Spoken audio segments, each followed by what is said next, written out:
Now, folks, this is not usually how things go. There I am. Brackets, and more brackets. And half of them, after last night, are blasted. They're not broken, they're not busted, they're blasted. Why? Thank you, Iowa Hawkeyes. Let's do this thing. I can't do it. We'll do it live. Do it live! I'll write it and we'll do it live! Mister, will you please wake up, wake up, wake up, wake up, wake up?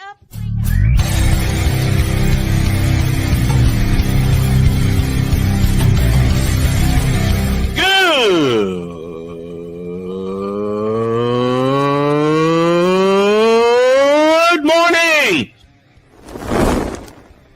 Snowman here to all you Brock Purdy and San Francisco 49er haters. Shut up!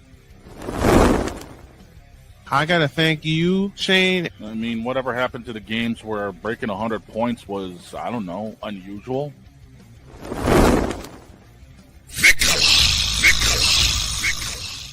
There was one word to sum up the All-Star weekend. Trays. Cause we take this job so serious. Splash Brothers, yes. Ray Allen, replace him with Steve Kerr. Reggie Miller, yeah.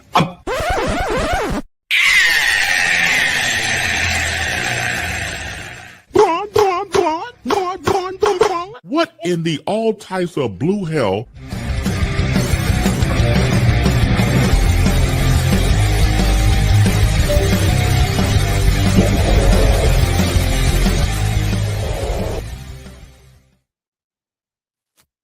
Damn it.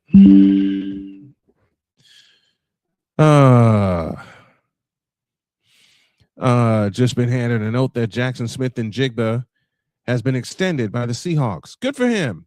Good for him. He deserves it. And no, Mr. P, he will not be in my nightmares. Not anytime soon. Good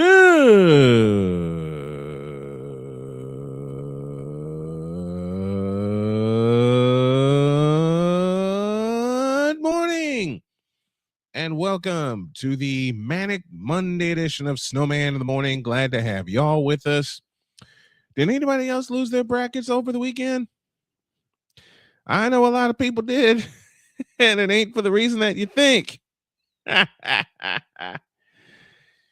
Let's see. Kentucky suffers their worst loss in a long time. Fourth-seeded Kansas is gone. Third-seeded Virginia is gone. And there was something else. There was somebody. Oh, yeah. The defending national champion Florida Gators are no more. Thanks to a 3-point field goal with 3.5 seconds remaining, the Iowa Hawkeyes, yes, those Iowa Hawkeyes, take down the champs by 1, 73-72. Wow. And I watched that game live. And I saw the play as it was happening because I've seen it in person so many times. They get the ball in bounds, Iowa does. Their point guard races up the near sideline, and Florida does a horrible job of not covering the shooter. Alvaro Folgueras told Bennett Sturtz, who was the guard racing up the sideline, he'd be ready for the ball, and boy, did he deliver. He nailed a three with 4.5 seconds remaining. Bye-bye, Florida. The Gators got chomped 73-72, and this guy couldn't be happier because, and I know Playmaker is going to be hurt by this, but dear Florida, you forgot to cover the shooter. Oops. The droid is with me, and I don't know what the heck he's making, but it sounds like he's cutting something up. What are you doing, man? Racing. Racing? Yeah, in a Toyota GR86. You're not supposed to be racing. You're supposed to be talking hoops. What's wrong with you? I don't want to talk hoops this morning. Oh, That but was an why? embarrassment. That was just a total embarrassment.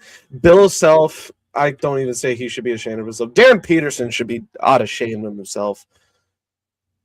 You're relied on by your team and you come up short.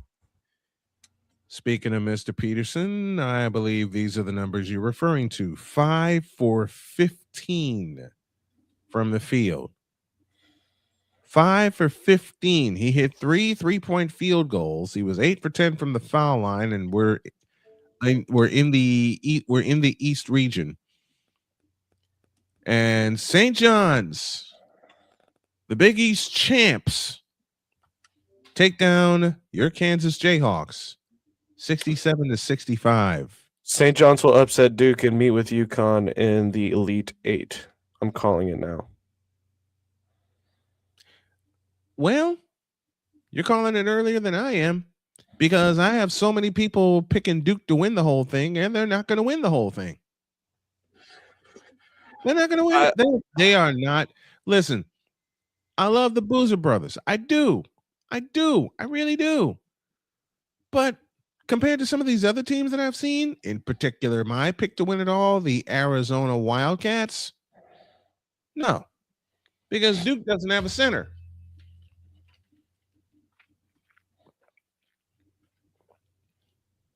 But back to this.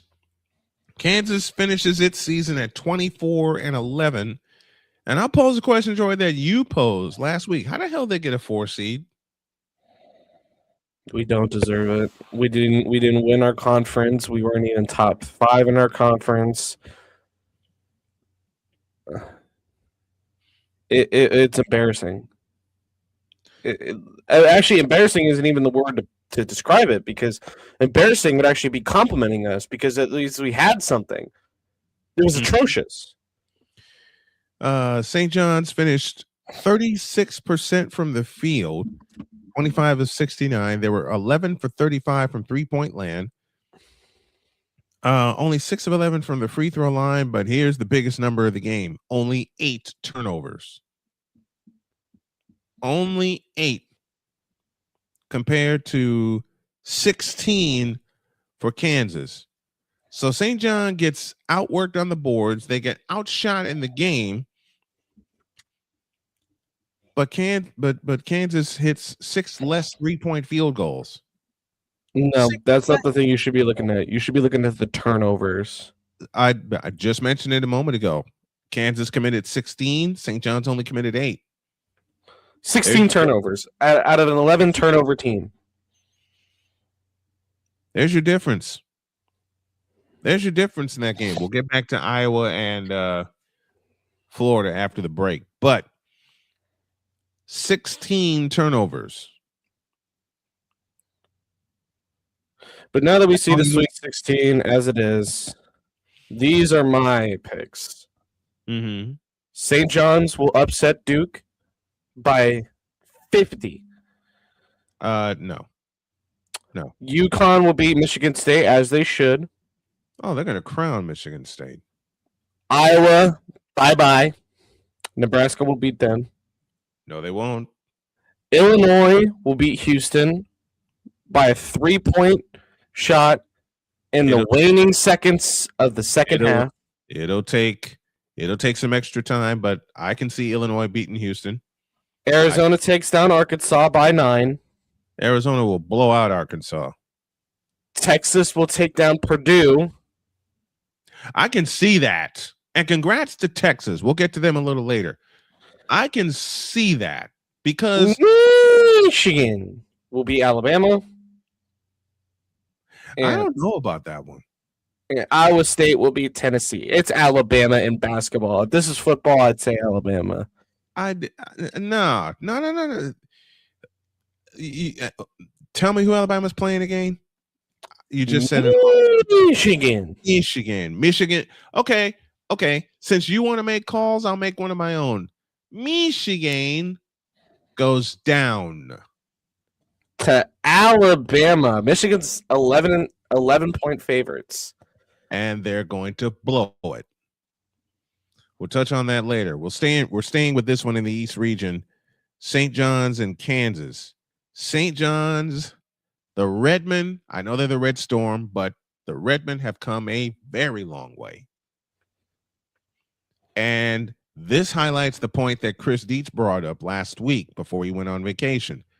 St. John's wins the Big East regular season title, and they win the Big East tournament championship by beating the hell out of Connecticut, and they only get a 5 seed. So they get to stick their tongues out at Kansas. Dylan Mitchell going over the scoring totals. Zuby Ejiofor and Bryce Hopkins each had 18 for the St. John's Redmen. Ian Jackson finished with 10. And St. John's shot 36% from the field and got away with it. Darren Peterson, awful performance. 5 out of 15. And he finished somehow with 21 points to lead all scorers. Melvin Council Jr. had 15. Flory Badunga, I hope I said that right, finished with 12. But here's the difference for me. St. John's played more of their bench than Kansas did. Kansas only went 9 deep in this game last night. 9. They went 9 deep in this turn. Kansas only went 9 deep, and they got outworked. Let me tell you something. What? They got outworked. So in the second half, we're only down by 2, and we have plenty of fouls to spare. Mm-hmm. Somehow, even after using all those fouls to burn time, we lose. Yep. Because they put the wrong people at the free throw line. They put the wrong people at the free throw line. But this has been since their last national championship, talking about Kansas in 2022, they've done nothing. I dare I say this may be. I think this start to be the end of Bill Self. I think this is it. I think he's out of there. I don't think he's out of there now. I think he's still got another year on him. I think he is gone now. Because you can't kick out Bill Self when you got that 5-star recruit Taylor Kinney coming in. I can't see it. Oh no, I can. I've seen colleges do it before. Especially with how much royalty Bill Self is, we wouldn't want to see him on any other team. No, the heck with that. And I'm thinking the way cynical athletic directors think. Kansas was one of the teams that some people picked to run the table, and they ran right smack dab into a brick wall called the St. John's Redmen. I hope you're right in saying this is not the end of Bill Self, but seeing how coaching trends have gone before, I believe Bill Self is gone. Recruit or no recruit, situation or no situation, I am inclined to think, and I think the same for Hubert Davis, and we'll get to them in a little bit. I think Bill, I'd don't love you dare to be go compare wrong Hubert on Davis because to I Bill love Self. Bill Self. How many rings does Bill Self have compared to Hubert Davis? I'm not comparing coaches. I am comparing situations. Their situations are completely different. Not here.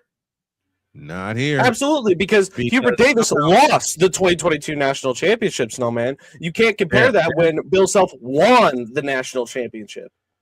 I've said I'm not comparing the coaches, I'm comparing the situation. And again, as I said a moment ago, I'm thinking the way some athletic directors think at a blue blood school. I'm not comparing the coaches, I'm comparing the situations. That's the what I'm situation saying. The situations are different. No, they're not. Not after How this. are they not different? Explain that to me. How are they not different? It's pretty simple. North Carolina and Kansas were picked by a lot of people to go far in the tournament. North Carolina gets bounced in the first round, and then Kansas turns around and gets bounced in the second round to St. John's. You know who picked those people to go far? Those teams to go far? Delusional people. That's not a good situation. I know that's not a reasonable situation. Firing. You know it's not a good situation. I know it's not a good situation, but again, I said it a moment ago, I'm thinking the way that athletic directors, some cynical athletic directors think. And neither are at Kansas or UNC. I just think that you're thinking like A&M directors, okay? I'm thinking athletic direct. I'll say it again. Cynical athletic directors is how I'm thinking. I'm not thinking A&M. I'm not thinking the way that you and I think. I took a step out from that because I've seen this happen before. I've seen this happen before. Hubert Davis should never. I'll talk about Hubert Davis after the break.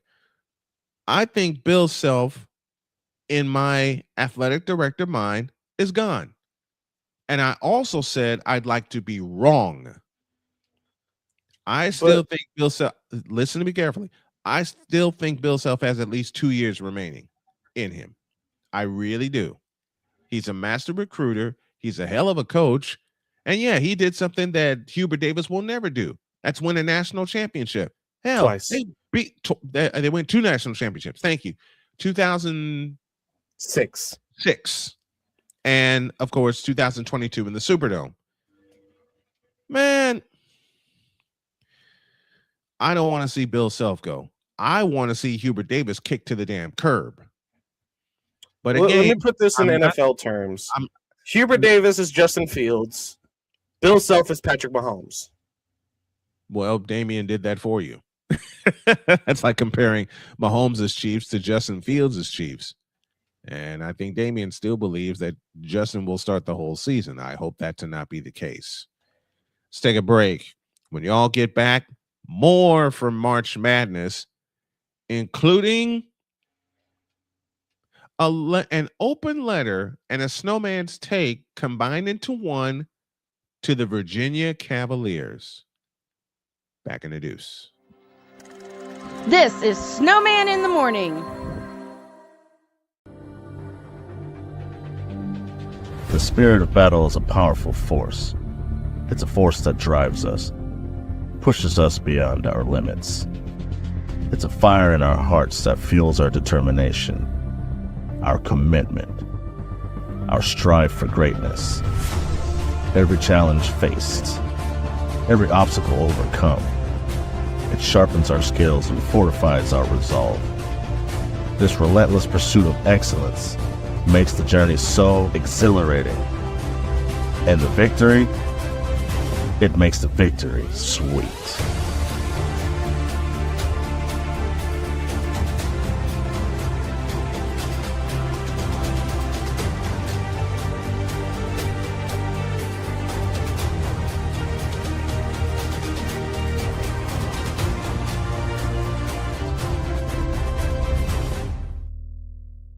Race car drivers change lanes very fast, but with no outside mirrors. How come they don't crash? Introducing Angel View, the new wide-angle mirror that reduces blind spots. Angel View simply snaps over your car's rear view mirror, giving you a 160-degree view behind you. Just look at the difference. Look, ordinary rear view mirrors are small and flat, but Angel View has a huge mirror with curved glass. This convex shape allows you to see both blind spots with one glance. And with our Pro Edition special coating, it's anti-glare at night. Get your Angel View now for just $19.99. But wait, Angel View may be discontinued. Due to rising costs, Angel View is stopping manufacturing effective immediately. Once the current inventory is gone, it's gone forever. Order now. Call 1-800-495-0761. That's 1-800-495-0761. Or visit getangelview.com. Order now. Drew Willingham. In this case, yeah, you put the blame on Kyle Shanahan for apparently not preparing the team enough for the overtime rules, supposedly. Cole Johnson. Peyton was considered the winner, and he was the darling of all darlings for Gerald. With a special appearance by Tyrone Alizé McDummy. Ain't nobody calling me. Text delete, delete, delete, delete, delete, delete. Join these two football enthusiasts as they give you Total Football Talk. Live every Monday at 4 p.m. Eastern, 3 p.m. Central on the Sertoba Media and the Comey Media YouTube channels.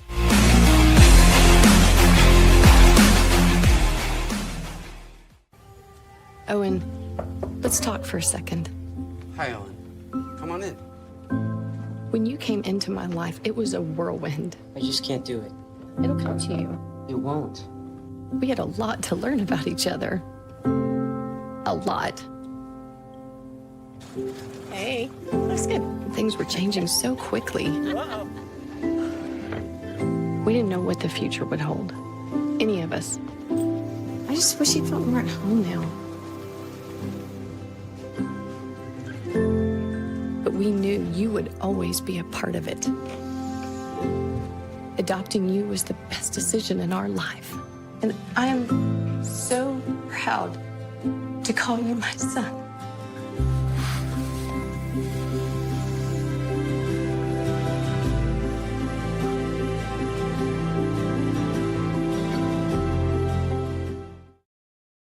Cause we take this job so serious.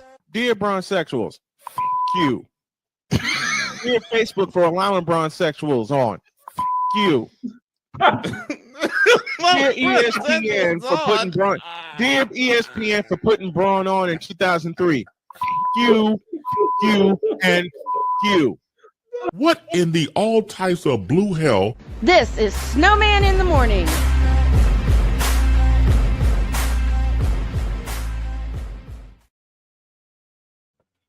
You know, and of course Brian, that would be the sound that plays while I have Binks in my lap. What's up, Droid? I look back at the things I've said about LeBron, and the people misunderstand what we talk about LeBron with. Of course, we're not saying he's a bad player. We're not saying that his legacy means nothing. No. It just doesn't chalk up to Michael Jordan's. Droid, these are hello, Binks. These are Bronsexuals we're talking about. That's what they don't understand, sir. And they never will and sir, they never will understand it. Why? Because they're no, I can't make that comparison here. They're delusional. Flat out. It reminds me of this player from RLCS named Com. All talk, but never back it up. All talk and no action. That's LeBron. And I got a scorching Bronsexual confession, but that is Wednesday. As for this morning, 25 after the hour. And I think it's about time we move to the women's tournament. Not yet. Not yet. We still got a whole bunch to cover in the men's tournament, including this for Virginia.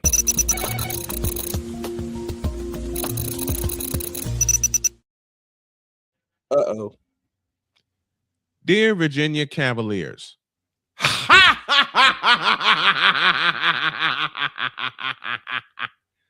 The Wonder Bread Choir? You dogs. You bums. You fools. Somehow you get a 3 seed out of the ACC and you lay that big of a dodo egg against Tennessee An 11-loss team? Really? Remember what Playmaker said? You laid that big of an egg to Tennessee.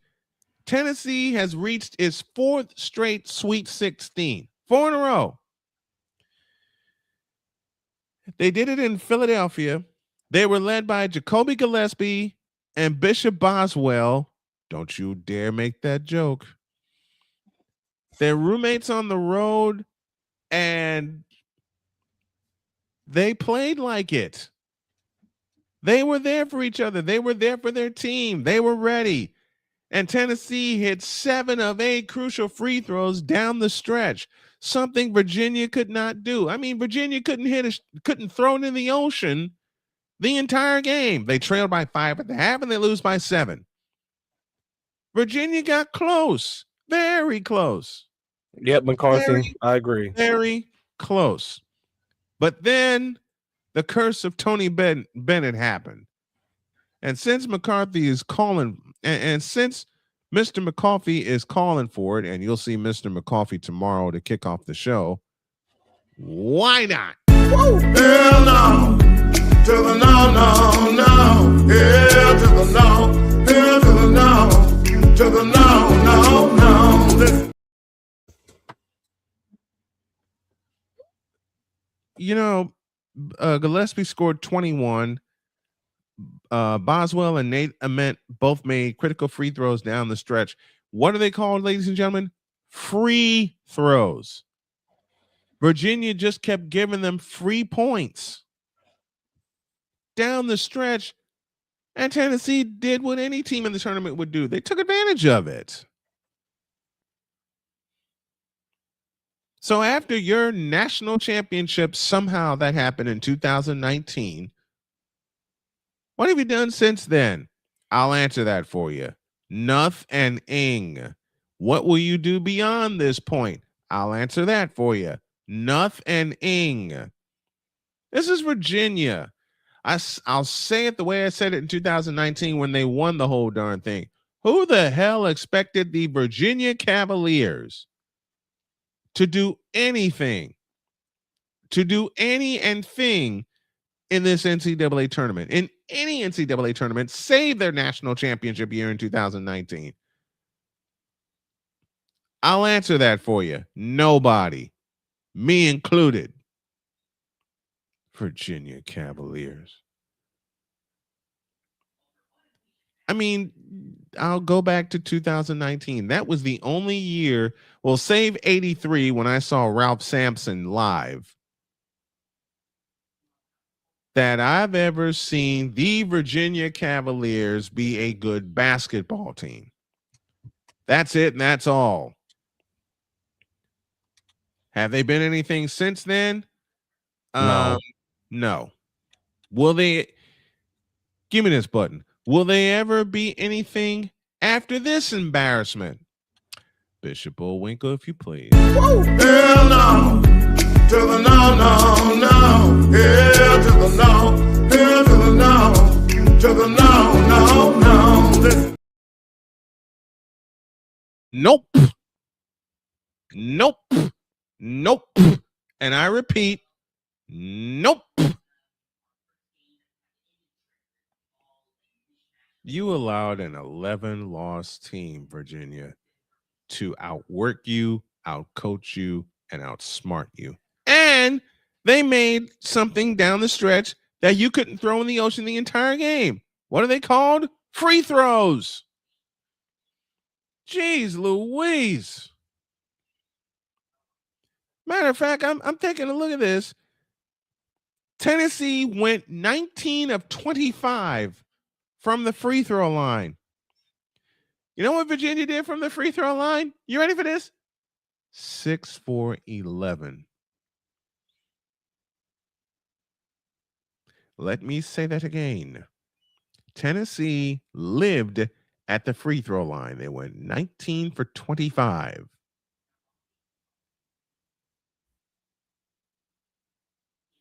Virginia went 6 for 11. Tennessee had 8 more free throws made than Virginia had total free throws attempted. Sad, sad, sad. And that is why the ACC will never be a power basketball conference again. I submit to you the example of the North Carolina Tar Heels, and I submit to you now the example of the Virginia Cavaliers. And I close with this. Who the hell are the Virginia Cavaliers anyway? Besides their lucked up national championship, you know what the legacy of the Virginia Cavaliers is? Ralph Sampson. You didn't hear anything after Ralph Sampson until 2019, and you won't hear a doggone thing about him after 2019. You haven't, and you never will. So again, dear Virginia Cavaliers, ha ha ha ha ha, nah nah nah nah nah. That's Snowman's take. What's yours?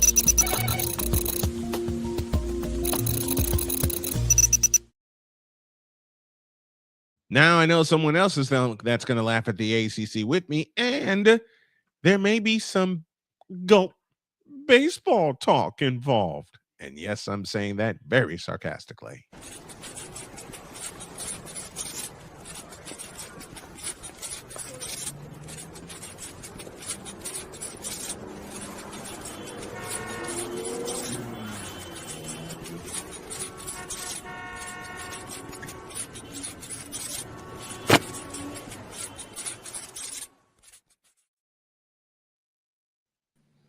Jay Spivey is with us this morning. Good morning, sir. How are you? Good morning. How are you? I'm laughing at the ACC just like you are. Well, you've seen how I do it every year. I've been saying it for a long time, as long as you've known me. Yep. The conference, it sucks. Mm-hmm. But people can't see it around here.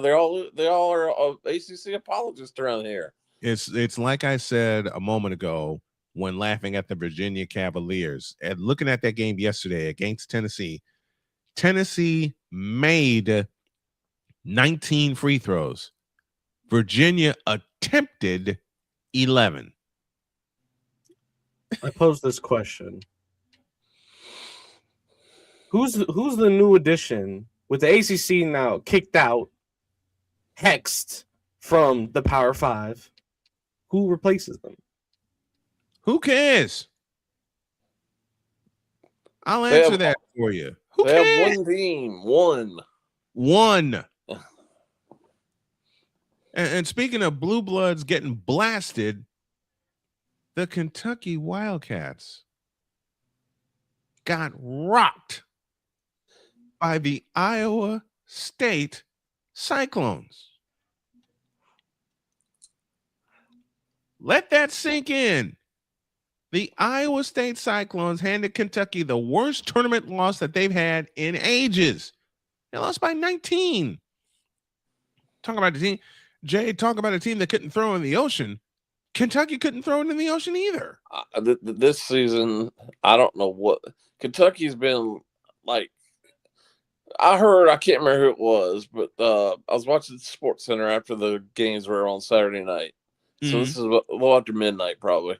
Right. And I can't remember who it was, but the guy they were talking about the games yesterday, and he said they were talking about upset watch, and he was talking about Kentucky could beat Iowa State, and I was like, no man in the history of college basketball is Kentucky beating Iowa State an upset.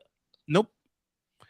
I don't care if Kentucky was the 16th seed and Iowa State was the number 1 seed, which it wasn't. But I'm just saying that for his example. Yep. Kentucky is like the bluest of blue blood college basketball teams. Mm-hmm. Never, ever, ever is that an upset.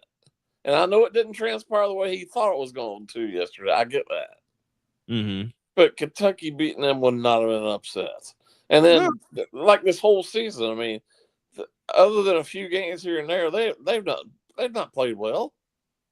They have been, what's the word we love to use, Jay, for certain teams? Inconsistent. Yes, very.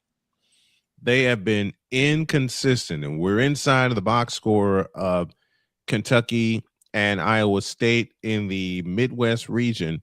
And I love to go to two stats here. One, the free throws. Kentucky attempted, it's the same comparison that I made with Virginia a moment ago. Kentucky attempted 17 free throws. You know how many Iowa State made? 17.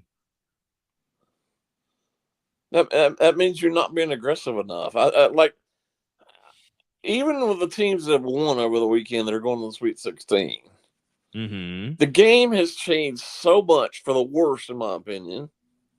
They made it's it just long. nothing but 3-pointers. I mean, nobody drives to the basket. Combined. And even if you 53 drive to the combined basket in this anymore, game. They're kicking out. It was they're kicking out 3. I believe it was Robbie Hummel the on CBS today. Well, one of whatever channel they were on at the given time said, you know, he drives the basket and kicks it out. He says, whether you like it or not, that's modern college basketball. Well, it so is. what? Then I looked over there, and I know they're not the only team doing this. I get this, but looked over at the end of the game yesterday, and Virginia called for referee review. Well, they showed us guys like, who is he? He was their director of analytics who called for this review. Well, you can't do that as a head coach or one of your 6 assistant coaches. You need an analytics director. Analytics tracker. Go figure. And I don't know what the guy makes in terms of salary, but people talk about all this and that in terms of, you know, the bottom line in these with these teams. But do you really need an analytics director? You can't see that for yourself. It's what you said, Jay, and you've said it for the length of time that you've been on this show. Analytics needs to go. I just don't understand it. And I know I hate to say that about Virginia because I'm sort of biased about Virginia anyway, at least with Virginia basketball, because I know Ryan Odom pretty well. I've known him since he was in high school. And I mean, I hate to say that, but I know he's not the only one who employs an analytics director, but I don't get it. I don't get it either. 53 3-point field goal attempts between the two teams, between Kentucky and Iowa State yesterday. 53. That's all it is. I mean, that's ridiculous. And I guarantee that wasn't the highest over the weekend. I guarantee that. And I know it wasn't. I know there were a couple of games in the first round. Hell, the play-in that threw up this many threes. It's what I hate about basketball right now.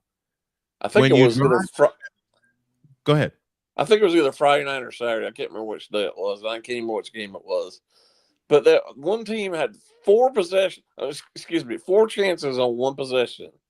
Missed all 4 3-point attempts and did not score. I mean, you're lucky if you get 2 attempts per possession. They had 4 and shot nothing but 3-pointers. They had 4. They did not. They did not go to the basket.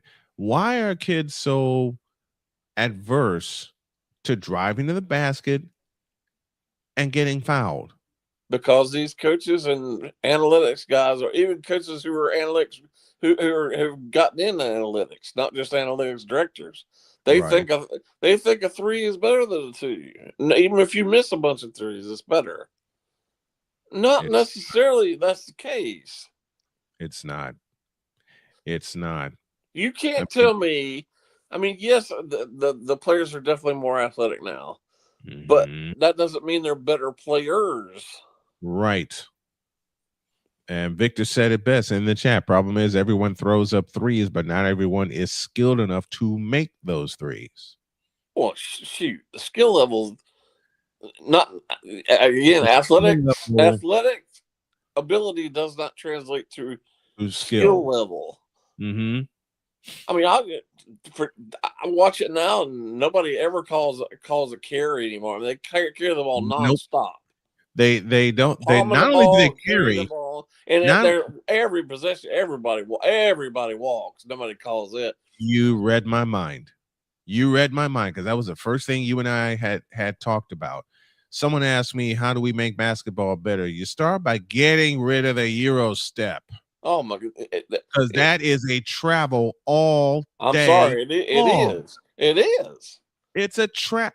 It is not a Euro step. It is not a good move to the basket. It's a straight up travel. When I got into basketball in 1980, I've never seen anyone do that move. It's not even a Euro step anymore. If some people It's are a getting straight up 4 travel. steps. Some people are getting 4 steps. Forget 3. And in the case of a couple games I saw over the weekend, some get 5 and nothing gets called. Well, one thing I see a lot more now than I ever, and it never gets called. It's like if a player gets a ball like around the 3-point line or tries to set around the 3-point line, he shuffles the pivot foot, shifts his pivot foot. That's a walk. That's a walk. That's a straight up walk. Called. And it never will get called again, unfortunately. You know, a lot of people want to say to me and to you, Jay, that's just the way modern basketball is. I ain't buying it. Call it. Why are they so afraid why are the referees so afraid to call? You and I have seen it live. Okay, Jay, you and I have seen it live when I lived in North Carolina. All right? They don't even call it there. They don't call it anywhere. They don't call it anywhere. Anywhere. And, you know, I'm a season ticket holder. I watch a lot of games on TV. Mm-hmm. Some of these games are hard to watch. Because everyone wants to throw up 3-pointers. Some of these games I can't watch because I'm looking at teams sagging on they're crowding the 3-point line. So you would think you'd have a wide open path to the basket. And when you get to the basket, why are you throwing it back outside into traffic? Why is a 7-footer shooting a 3-pointer? And I Victor go back, and you've heard me say this a number of times. Say it again, please. Steph Curry has changed basketball, and it's not his fault. It's not his fault. But everybody thinks they're Steph Curry, or a coach thinks their player is Steph Curry. Not everybody can shoot 3-pointers like he can. What have I always said? And you've heard me say this. Droid has heard me say this. Everyone in the chat has heard me say this. Steph Curry did something that LeBron James will never do. He took an anomaly, which is the 3-point shot, and he turned it into a weapon. Yes. He took an anomaly and turned it into a weapon. And now everybody thinks they can throw up threes like Steph Curry and they all go down. Sorry, they don't. And we mentioned fundamentals earlier. I submit to you, Jay Spivey, the example of one James Harden. Well, again, he travels every all doggone the time. He travels every doggone time he touches the ball. Every time. And now it's seeped into the college game, and it's seeped into I see it at all levels. I see it at all levels. Yep. I've seen it too, and I hate it. I see it in high school. It's really seeped into high school now. Mm-hmm. So Sick Diggy poses a good question. Here's Sick Diggy poses this question: why aren't the big men playing like traditional big men? What happened to the art of rebounding? It went away. Everybody thinks 3-pointers. Yep. Even the big I mean, man. I see guys get within a couple feet of the basket and dish it out to a 3-point to a guy running the 3-point line. Why? Ben Simmons, anybody? I just don't get it. I don't understand it either. I think the big men of today are too afraid to play with their back to the basket. Well, that might be part of it, but again, everybody wants to shoot threes. They're not all Steph Curry. That's the huge part. That's the huge part of it. See, Steph Curry worked at his game. It still does. It also helps when you have a sharpshooting dad named Dell Curry. He works on his game to present day. That's the difference. Everybody that has had a stake or an influence in the NBA worked on their game tirelessly. Do I need to go through the list? James Worthy, Michael Jordan, Kareem Abdul-Jabbar with that patented skyhook, Larry Bird with his jump shooting, Magic Johnson with his passing, Hakeem Olajuwon. And Hakeem Olajuwon was known for what? His footwork. Oh, he was great.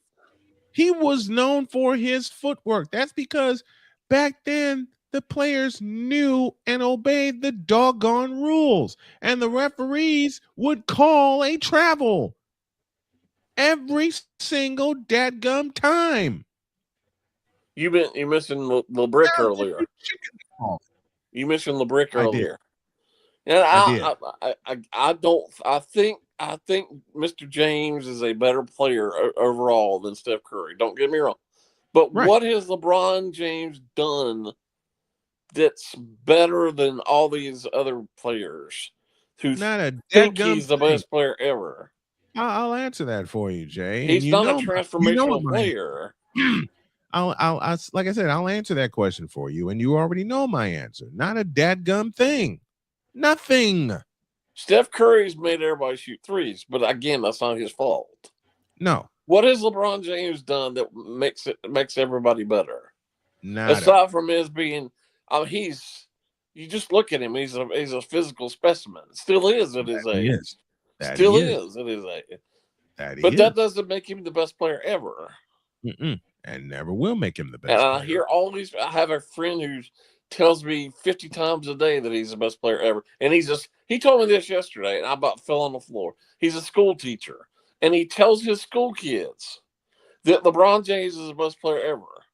That's what you're teaching your kids? My next 4 words are, who told this lie? Yeah.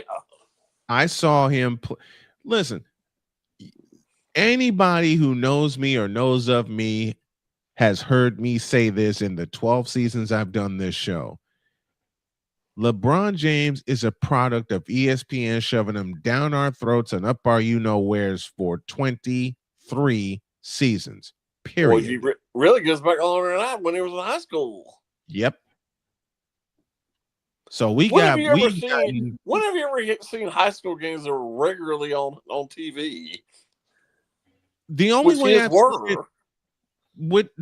I've seen it was locally.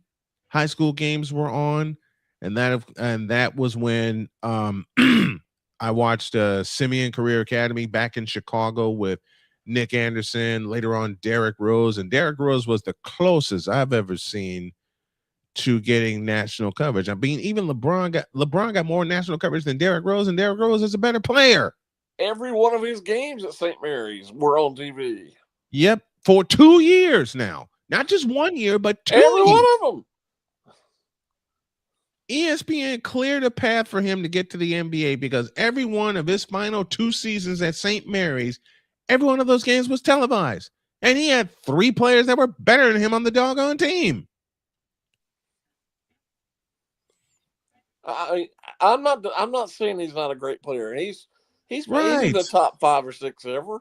But he's not number 1. He's not. He has not done anything to transform. Michael Jeffrey Jordan is the best basketball player ever. I don't care what these idiots think. He's the best player ever. Now, Jordan changed not only basketball and the way it's played, he completely changed culture and still does by that sheet. To this day. Okay, so y'all have always been talking about Michael Jordan, both you and Spivey. But as somebody who wasn't able to grow up watching him, who wasn't able to even see him play, and I playfully say shame, and also to the people who are watching, who I know weren't able to see him play, describe. I want both of you to have 30 seconds to describe Michael Jordan's play style to the young people like me, so we get a better understanding. I'm not trying to put you down, so don't take this the wrong way. All the young people, from whatever age to whatever age, whatever age range you want to pick, take your pick. Right. All these young people want to watch YouTube and TikTok and everything else. Go watch. Take 15 minutes out of your day and watch Michael Jordan play. I'll give you a 2-word. I beg that of you. I'll give you a 2-word answer, Droid. Described describe the king of basketball in 2 words: fundamentally sound. Whatever they That was his first name. perceived, that was my next statement. Whatever they perceived as his weakness, by the time Michael retired, became his strength. And Snowman, let's not forget, I know the TV landscape has changed. I get that. Mhm. But pretty much every game the Bulls played was an event. Yes, it was. The Lakers, whatever 50 teams that LeBron's played on, they're not an event. They're not an event. When the Bulls drafted Michael Jordan in 1984, they were barely averaging 11,000 per game at Chicago Stadium. And part of that came through a miraculous run to the playoffs where they ran smack dab into the Boston Celtics in 1981. Also, part of that goes back to when they won the Midwest Division. Yes, they were in the Western Conference in 1975. But if you want to describe Michael Jordan, one sentence I can use, one phrase I can use is fundamentally sound. A word I can use is transformational. Simply the best. Because he took that Bulls franchise on his shoulders from the depths of despair to having their introductions, their team introductions, be an event. Ray Clay, Tommy Edwards before him, because Tommy retired, then Ray Clay took his spot. Ray Clay really popularized from North Carolina with his voice and the way and the way that he did it. The first time I ever saw a spotlight introduction came in the World Championship Series, and yes, I still call it that, between the Lakers and Philadelphia in 1982. And they only did it once for television on CBS. Only once. Michael Jordan had the Bulls turning off the house lights, turning on the spotlights. You know, when that music hits, it's time to play. Well, like you kind of mentioned there, that was fairly new technology back then, too. Yeah. Now it's pretty much commonplace. It's commonplace.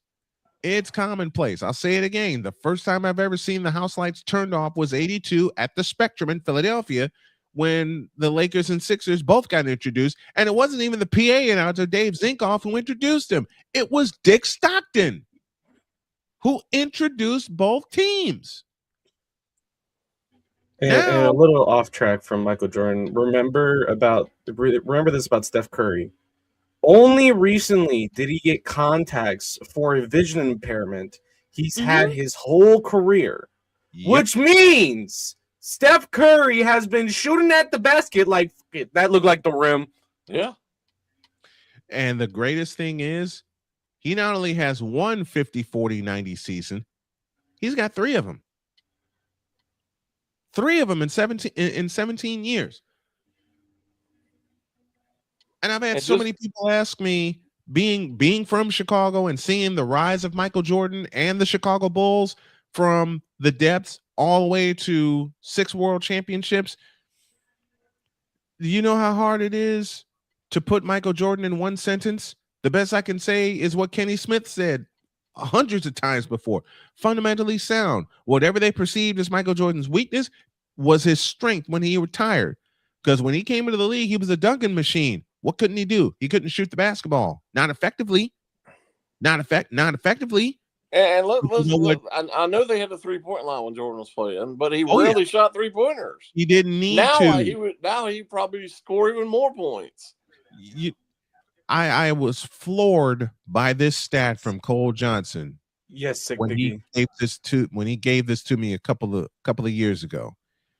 In 1987, MJ averaged 37.1 points per game.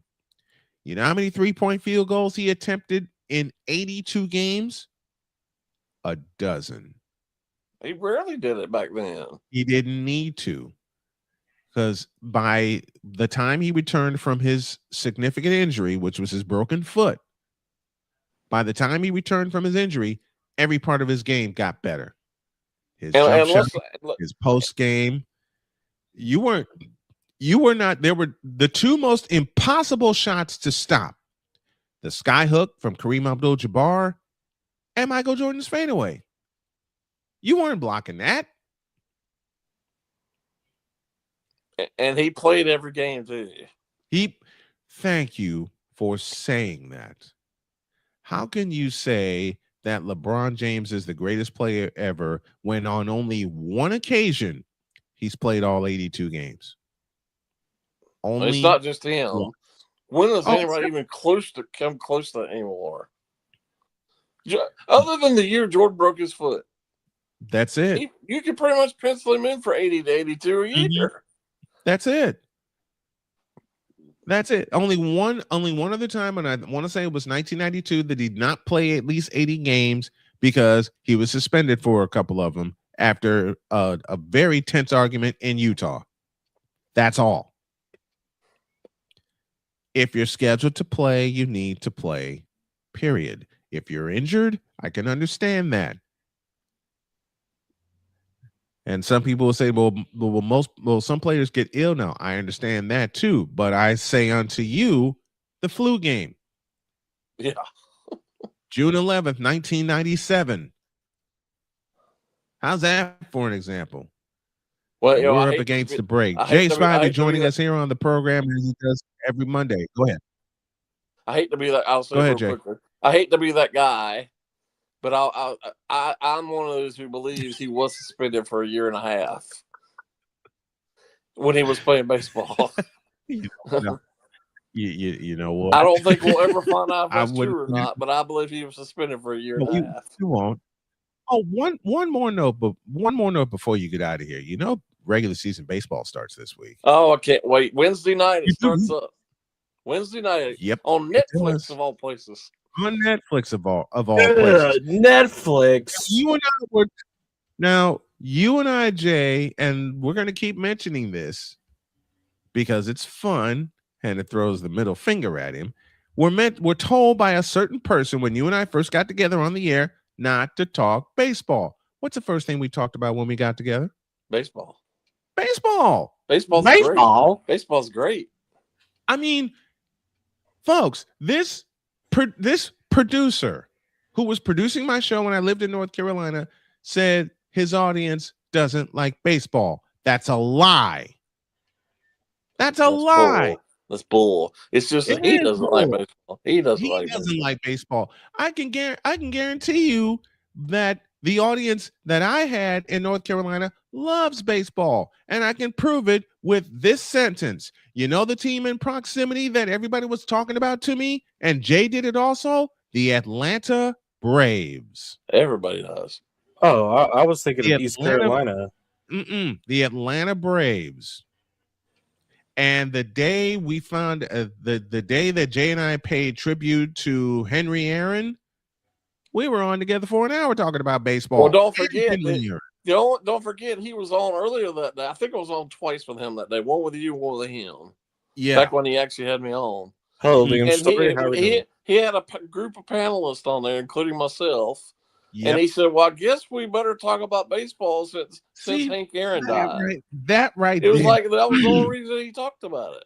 That right there pisses me off because there was no homage paid to Henry Aaron by him, not in a true sense, not the way Jay and I did, not the way every other guest that came on that particular week paid homage to Hank Aaron. And he didn't know what he was talking about Hank Aaron. He was throwing stuff in and out, but that doesn't mean you know what you're talking about. He was throwing stuff at the wall, hoping it'll stick.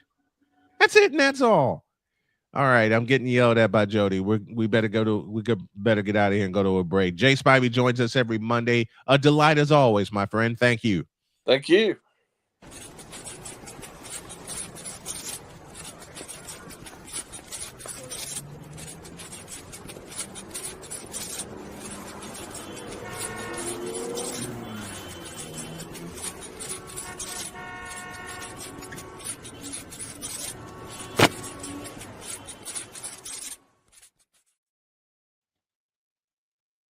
But he talks about baseball. Bitch, are you for real? I couldn't help it. Rest in peace to NHL.com reporter Jesse Pierce, NHL.com reporter for the Minnesota Wild. She tragically passed away in a house fire overnight on Saturday with her 3 children. Oh, that hurts. That hurts. Fly high, Jesse. The entire NHL community and hockey community loves you and appreciates everything you've done. And we here at Snowman in the Morning appreciate you very, very much. Let's make them all smile. Second hour after this. This is Snowman in the Morning. Whether it's news, the largest egg producer finds bird flu in chickens at a Texas plant, weather, devastating tornadoes rip through the heart of the United States, inspiration, a breast cancer survivor completed the journey of chemotherapy, and now begins a future one of matrimony or sports. Michael Jordan is shown on a photo with Diddy. LeBron James has a video extolling the virtues of a Diddy party. This has been yet another beating a dead horse presentation. We got you covered. BS3 Network, in association with Comey Media Incorporated, proudly present The Morning Shift with Cole Johnson. Live every weekday at 8 a.m. Eastern, 7 a.m. Central.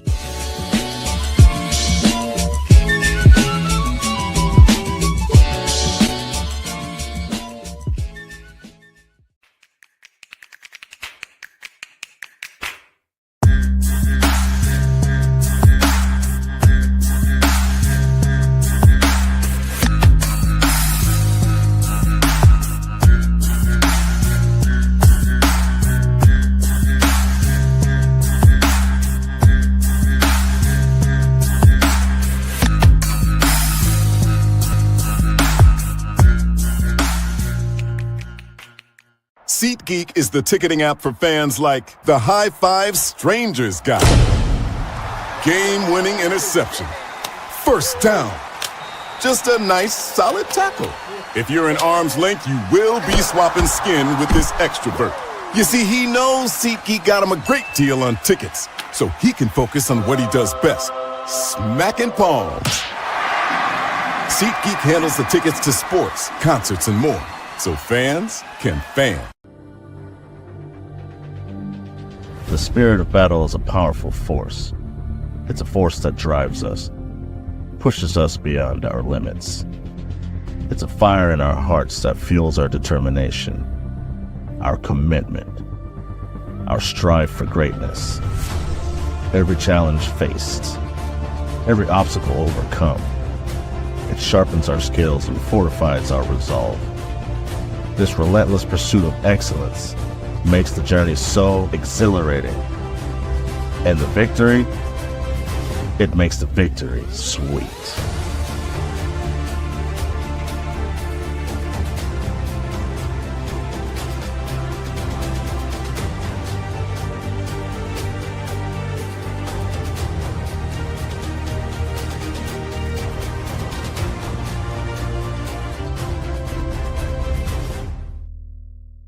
Race car drivers change lanes very fast, but with no outside mirrors. How come they don't crash? Introducing Angel View, the new wide-angle mirror that reduces blind spots. Angel View simply snaps over your car's rear view mirror, giving you a 160-degree view behind you. Just look at the difference.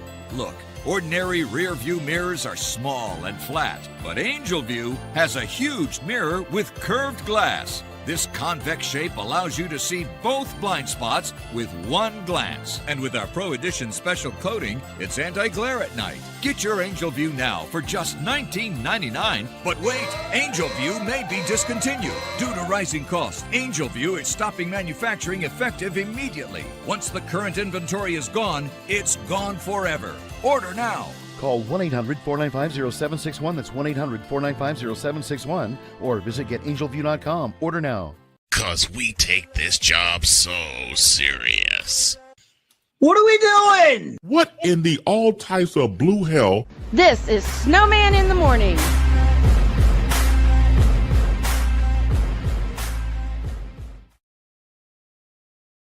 Great Chris Dietz. He's on vacation this week. He will be back with us. I believe he'll be back with us on Monday. We'll get to your viewer comments, but first, got to take care of a little business because we owe you an ID. This is Snowman in the Morning. You're listening to WQVZ, 1700 AM Mission Radio. From the Snowman Multimedia Studios, this is Snowman in the Morning. Broadcasting live across the country and streaming worldwide. Heard on our incredible family of affiliate stations from the South to the Midwest to the Carolinas and beyond.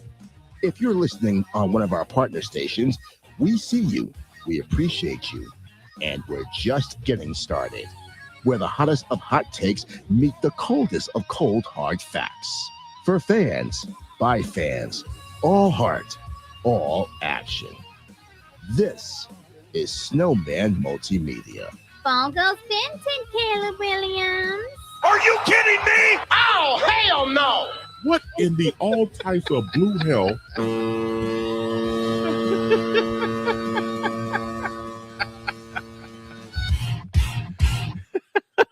I know that's too long, but I had fun putting that one together. Brandon Keeler broke our chat open this morning with the Good Morning Vietnam. Of course, that's where I borrowed my greeting. That's where I borrowed my greeting from. He says, "How's it, Snowman? I'm doing great. I hope you are healing very well from your surgery, my friend. We appreciate you."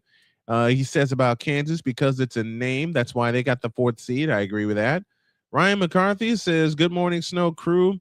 Reporter Jesse, he talked about reporter Jesse Pierce and her passing away, perished in a house fire overnight. To the family of Jesse Pierce, we love you and we appreciate you, and we're going to try to keep you smiling through this horrible, horrible time. Brandon Keeler has a message for you, Droid. He says, "Get out of here with that 50-point blowout over Duke." He also couples it with Texas is the darlings of the NCAA, which they are right now, from the play-in to the Sweet 16. They could go from the first 4 to the Elite 8, which prompts a trivia question. Who's the first team in men's basketball history since the expansion to 68 to go from the first 4 to the final 4? Give you the answer after our next break. Damian Hernandez, of course, our resident troll, and Damian, of course, I mean that very kiddingly. So he says that's like comparing Patrick Mahomes' Chiefs to Justin Fields' Chiefs, and I'm going to tease Droid here in a minute. McCarthy says, "Speaking of regionals, did Droid see who's coming to Albany in the NCAA men's hockey tournament? Top overall seed Michigan, Minnesota, Duluth, Bentley, and Penn State, who has consensus number 1 prospect Gavin McKenna." I've seen Gavin McKenna play. The kid can play. He says, Pizzle is with us. Morning, Pizzle. Says, "It's not Wednesday. I know it's not Wednesday, but I may have something in the till after the break." He says, "Go Vols." And Victor says, what do you got against Virginia?" Victor, I have nothing against Virginia, and I got nothing against them being the Cavaliers. I have everything against the team that is so hyped and does nothing. That's my beef. Virginia was so hyped. They were so hyped, and then they got smacked in the mouth and kicked in the ass. Like they should be. McCarthy gave us the cue for Bishop Bullwinkle. Sick Diggy is with us from Norway, so we are internationally syndicated. He says, "Good morning and happy Monday, Ryan McCarthy. How's the coffee?" He greets Victor Locke, and Victor says, now I see what Snowman has against Virginia. They call the Cavaliers just too close to Cleveland." You would make that joke, wouldn't you? Like I said, Victor, my beef with Virginia is this. Since 2019, they have always been hyped up to be a team that can win a second national championship. What have they done since 2019? I'll answer that question. Nothing. What will they do? You heard Jay say it. Nothing. The ACC is terrible in 2 sports. That should tell you everything you need to know. Diggy greets hey Pizzle. Victor does the same too. Sick Diggy, and Damien's at it again. Sick adds, now that's dismal free throw shooting. Yeah, it is. That's the one stat that I noticed in this year's tournament on both sides, men and women, is the disparity, disparaging free throws. When you attempt 11 free throws and the other team makes 17 of them, you're going to lose. Just ask the Virginia Cavaliers. Damien says, expecting Virginia to do anything in college sports is like expecting the New York Knicks to make a deep run for the NBA Finals. Yeah, they were supposed to do that last year, and they ran into my beloved Indiana Pacers. Nah. Victor says, Chapel Bill now. I have that sound too. I haven't used it in a while. I might use it here in the next couple of minutes. If I can find the darn thing. Droid, why have you been in my truck? I haven't. Yes, you have. Daryl was in your truck, not me. You were in my truck. I wasn't in your truck. Daryl was in your truck. Well, you stay the heck out of my truck. Victor says, gonna hate on Virginia just because they call the Cavs. That's sad. No, that's not the case. And I know this is gonna be a running joke now, so I'll go with it. It's nice to have Jerry McNamara at Siena for 2 seasons. Now he's on his way back to the Qs. Jerry McNamara is the new coach at Syracuse. Congrats to Jerry McNamara, who played under the legendary Jim Boeheim. And I agree, Ryan. They should go back to the Big East. That's where Syracuse basketball was born. That's where Syracuse basketball was bred. That's how it should be. They should be in the Big East, period. Victor Locke says, oh, I forgot another comment from Ryan McCarthy. He says, Analytics Tractor. I saw them at Lollapalooza in 1999. I said it wrong. He said, I think Jay said analytics director. I goofed that up. I'm so sorry about that. Victor says, problem is everyone's throwing up threes, but not everyone is skilled enough to shoot threes. We had that discussion when Jay Spivey was here. Daryl, get out of my truck. Ryan McCarthy says, you said a naughty word, fundamentals. Yeah, it's a naughty word for a lot of modern basketball players who don't have them. Victor also says, look at James Harden. He would get 7 steps, sometimes 8. He definitely would get 8 against the Golden State Warriors since he can't beat them.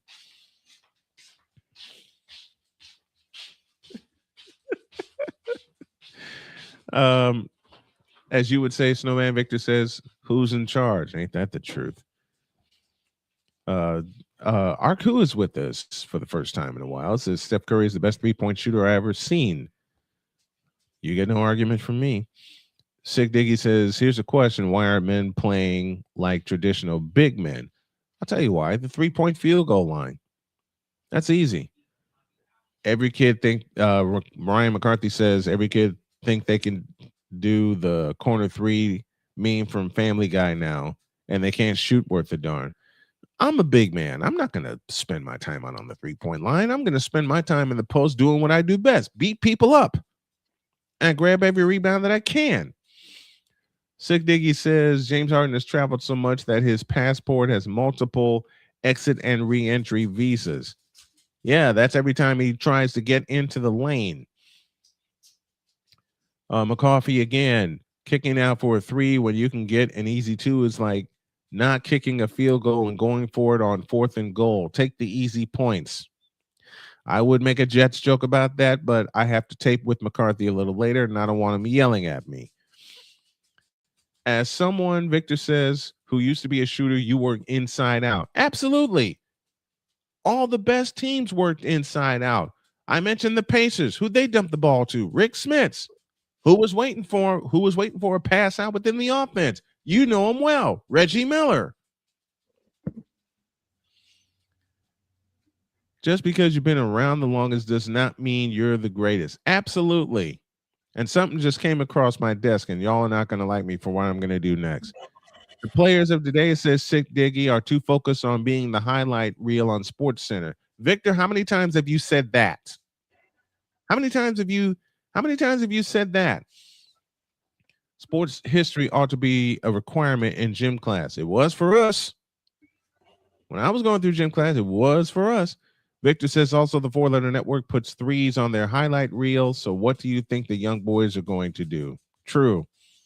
Sick Diggy says Steph Curry is a 6'3" point guard. His game is based on his size and skill set, not just his jumpers and three-point shot, but his command of the offense and leadership on and off the court. Let me read that one again. Steph is a 6'3" point guard. His game is based on his size and his skill set, not just his jumpers and three-point shot, which is what everybody assumes that's all Steph can do. Have you seen his left-hand dribble? Have you seen his left-hand dribble? Then, of course, our conversation about one Michael Jeffrey Jordan. Arku says, I don't care about LeBron. Don't forget Hakeem's fadeaway, says McCarthy. The dream shake or the nightmare shake, according to David Robinson. The mid-range jumper is indeed a lost art. MJ had to play those big games. MJ wanted to play. RQ, let me correct your sentence. MJ wanted to play those big games. If it was the regular season, MJ wouldn't have played. McCarthy says, I will play everywhere because people are paying their hard-earned money to see me play. LeBron, ew, Charlotte. That is just about the size of it. That's about the size of it. He says, ooh, that reminds me, I can renew my free MLB.TV subscription tomorrow. I want a free subscription, dag nabbit. How can I, Ryan, how can I do that? How can I get a free subscription to MLB.TV? Because I want to watch a lot of baseball this year.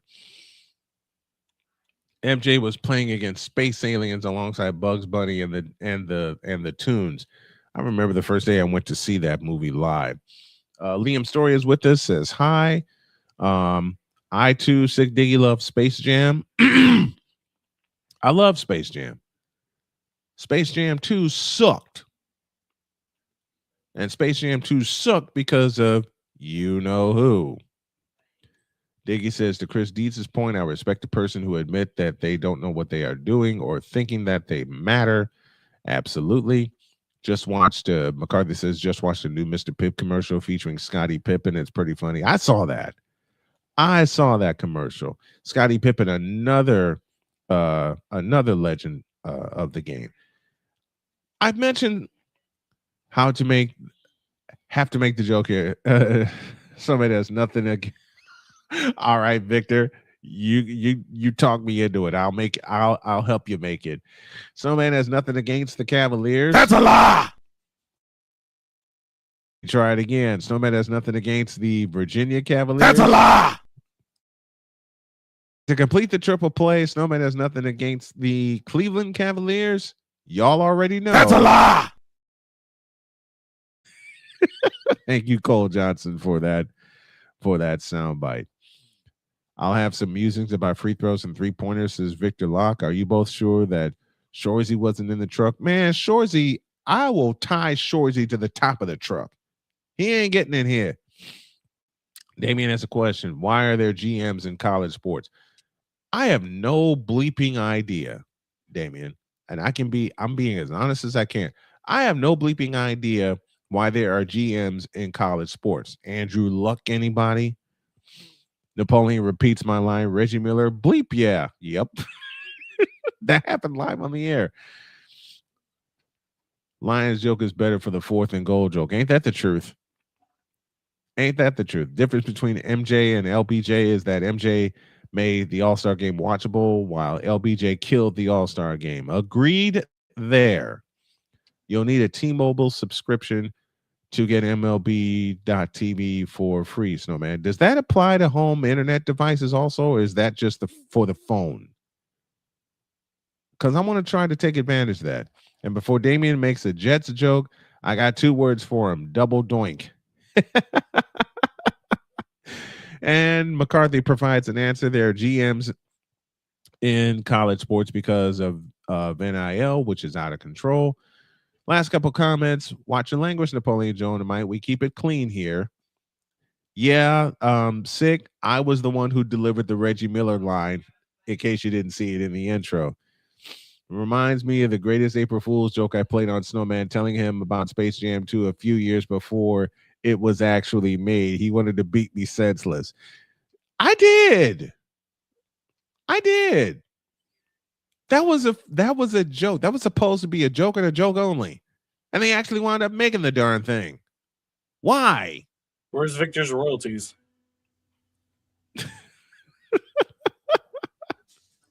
Just why? Shorzy, you get away from my truck or I'll bang you in the boards. Spell his name right and he'll get it out of the truck. He did. He didn't. That's not how you spell Shorzy. Well, it's how I'm keeping him out of the truck. Let's take a break. But before we go to a break, our feedback zone, which will include a text line, I think, beginning Wednesday. So we'll have a text line and, of course, your comments in the chat on the YouTube side. All that is feedback, and our feedback zone is presented by Fanatics, officially licensed everything. Now we'll go to a break.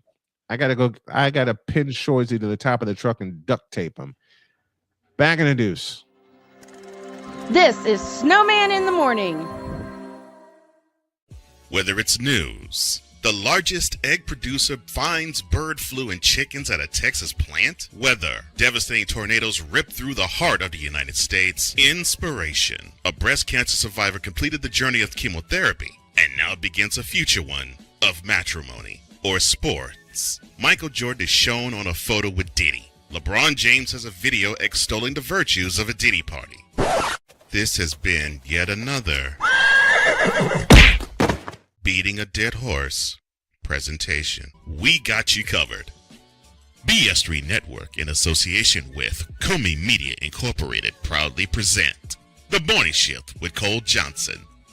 Live every weekday at 8 a.m. Eastern, 7 a.m. Central.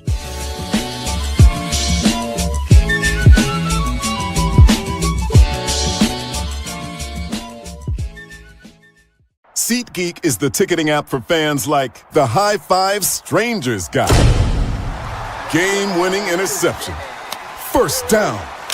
Just a nice, solid tackle. If you're in arm's length, you will be swapping skin with this extrovert. You see, he knows SeatGeek got him a great deal on tickets, so he can focus on what he does best, smacking palms. SeatGeek handles the tickets to sports, concerts, and more, so fans can fan.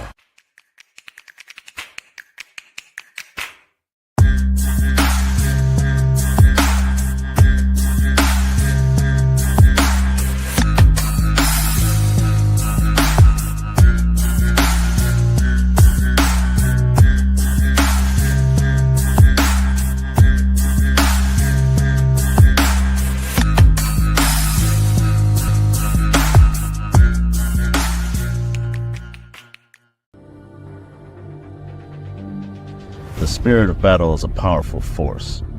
It's a force that drives us, pushes us beyond our limits. It's a fire in our hearts that fuels our determination, our commitment, our strive for greatness. Every challenge faced, every obstacle overcome, it sharpens our skills and fortifies our resolve. This relentless pursuit of excellence makes the journey so exhilarating. And the victory, it makes the victory sweet.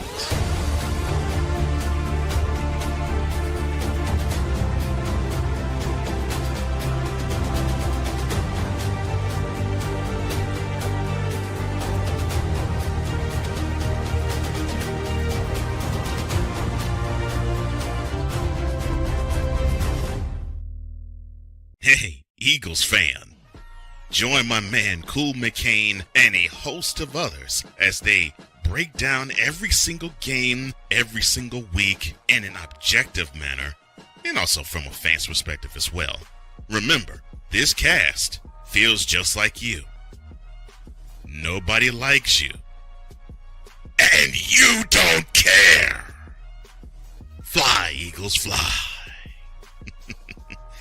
Eagles Elite Podcast. Every Wednesday at 8:30 p.m. Eastern on YouTube and other podcast outlets.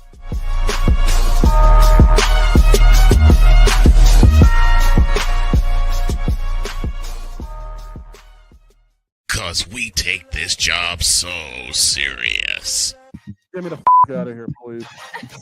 Hey! There it is. Damn it! What in the all types of blue hell? This is Snowman in the Morning.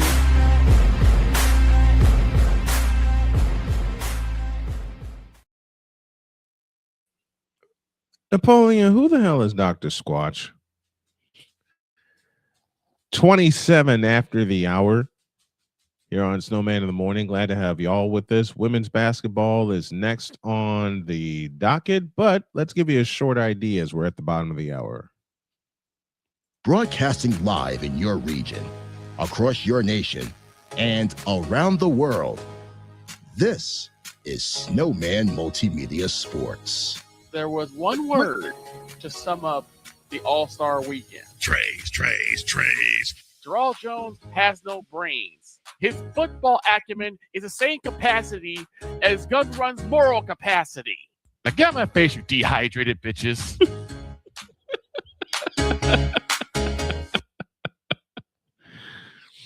You literally made a all Victor Lock ID. Oh, I got one for the dog too, and it sounds like this. Broadcasting live in your region, across our nation, and around the world. This is Snowman Multimedia. Hemorrhoid. Lebron. Hemorrhoid. Now get out of my face, you thirsty bitches. I'm on Alarm Island. Give me them cocks. Thank you. I retire.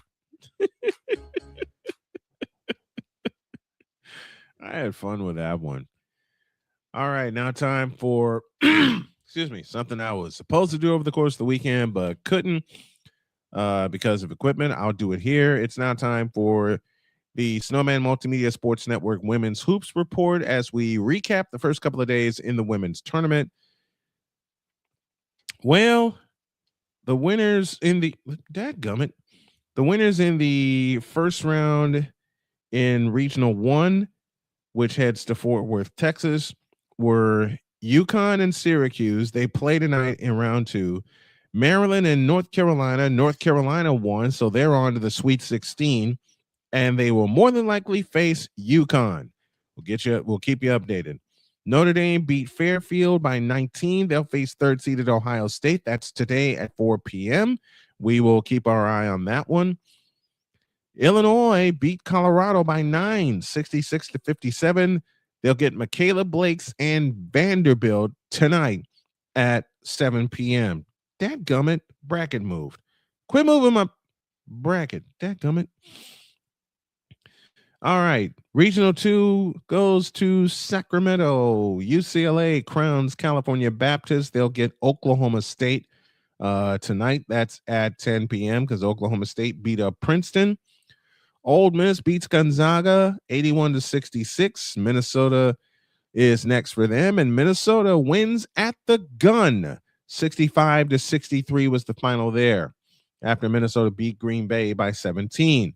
Bottom of the bracket, Baylor beats Nebraska 67-62, but unfortunately they run into a very underrated player in Toby Fournier, and Duke crowns Baylor at Cameron Indoor Stadium, which means my buddy Chris Edwards is dancing on top of the roof, and I hope to get him on this week before he heads to Sacramento. LSU hangs 101 on Texas Tech, and it's Duke and LSU in Sacktown this Friday. I'm sick of this thing moving. To Regional 3 in Fort Worth, it's all about the Texas Longhorns. They beat up Missouri State 87-45, and then they smacked Oregon, who beat Virginia Tech by a final of 100-58. Madison Booker had 40 in that game. Kentucky beat James Madison 71-56. They'll face Press Virginia, aka West Virginia, who beat Miami by 28. Miami of Ohio, that is. So it's Kentucky and West Virginia today at 5 p.m. And I might have to put the headset on for that. Winner of that gets Texas in Sacramento. Bottom of the bracket, Alabama beat Rhode Island by 13 to start their tournament run. They will face Louisville tonight after Louisville beat the Vermont Catamounts by 20. North Carolina State beat Tennessee in a game that we did, 76-61. They faced off against Michigan, and Olivia Olson was just too much. She hung 27 on them. And Michigan beats North Carolina State 92-63. They await the winner of Alabama and Louisville in Fort Worth, Texas. Now to this thing keeps moving on me. Quit. Now to the was that it? Was that region 4 I did? Doing this on the fly, folks. That's region 3 in Fort Worth. Oh, region 4 is over here on my left side. All right, here's region 4 in Sacramento. It's all about the Gamecocks of South Carolina. As Ali said correctly, they're playing with a big fat chip on their shoulder as they blew out Southern University Gulp 103-34. That was on Friday. Oh, that was on Saturday. Beg your pardon. Tonight, they'll face the USC Trojans, who beat Clemson in overtime, 71-67. So it's USC and South Carolina. That's 8 o'clock tonight. Winner of that game will face Oklahoma in Sacramento, California, as Oklahoma beat Michigan State by 6, 77-71. After Michigan State survived Colorado State, and Oklahoma smacked around Idaho. Bottom of the bracket goes like this. Washington beats South Dakota State 72-54. And in an overtime thriller, Olivia Miles, our inaugural player of the first round, sent TCU to a victory over Washington that took 5 extra minutes. That final 62-59. And one semifinal is set. Virginia upset Georgia in overtime, 82-73. Iowa beat Fairleigh Dickinson 58-48. So it's 10th seeded Virginia taking on number 2 seed Iowa in Sacramento, California. That is your women's hoops. That's your Snowman Multimedia Sports Network women's hoops report. We'll get into more detail tonight when we wrap up the second round and get everybody ready for the Sweet 16. Due for a break. When y'all get back, I might have a little something cooking. Back in a minute. This is Snowman in the Morning. The spirit of battle is a powerful force. It's a force that drives us, pushes us beyond our limits. It's a fire in our hearts that fuels our determination, our commitment, our strive for greatness. Every challenge faced, every obstacle overcome, it sharpens our skills and fortifies our resolve. This relentless pursuit of excellence makes the journey so exhilarating. And the victory, it makes the victory sweet.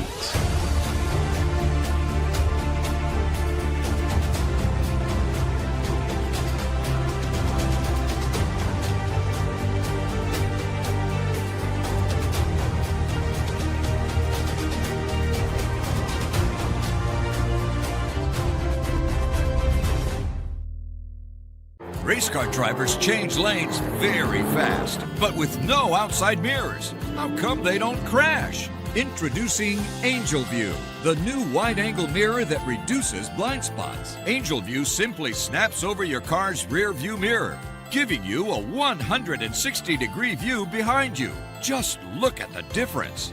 Look, ordinary rear view mirrors are small and flat, but Angel View has a huge mirror with curved glass. This convex shape allows you to see both blind spots with one glance. And with our Pro Edition special coating, it's anti-glare at night. Get your Angel View now for just $19.99. But wait, Angel View may be discontinued. Due to rising costs, Angel View is stopping manufacturing effective immediately. Once the current inventory is gone, it's gone forever. Order now. Call 1-800-495-0761. That's 1-800-495-0761. Or visit getangelview.com. Order now.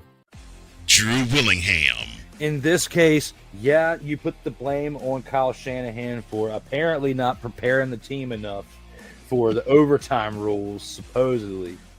Cole Johnson. Peyton was considered the winner, and he was the darling of all darlings for Gerald. With a special appearance by Tyrone Alizé McDummy. Ain't nobody calling me. Text delete, delete, delete, delete, delete, delete. Join these two football enthusiasts as they give you Total Football Talk. Live every Monday at 4 p.m. Eastern, 3 p.m. Central on the Sertoba Media and the Comey Media YouTube channels.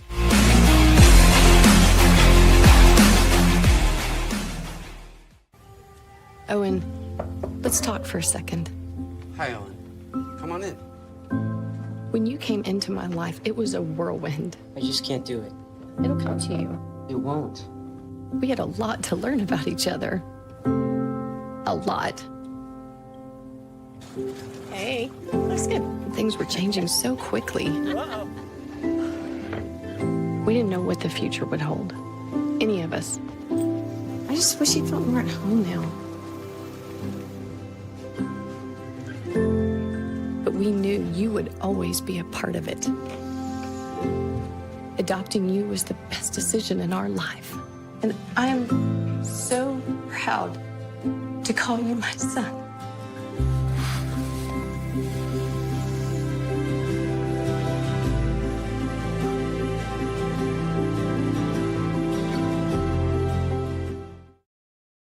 Because we take this job so serious. Dear bronzesexuals, you. Dear Facebook for allowing bronzesexuals on. You. Dear ESPN for putting Braun. Dear ESPN for putting Braun on in 2003. You, and you. What in the all types of blue hell? This is Snowman in the morning.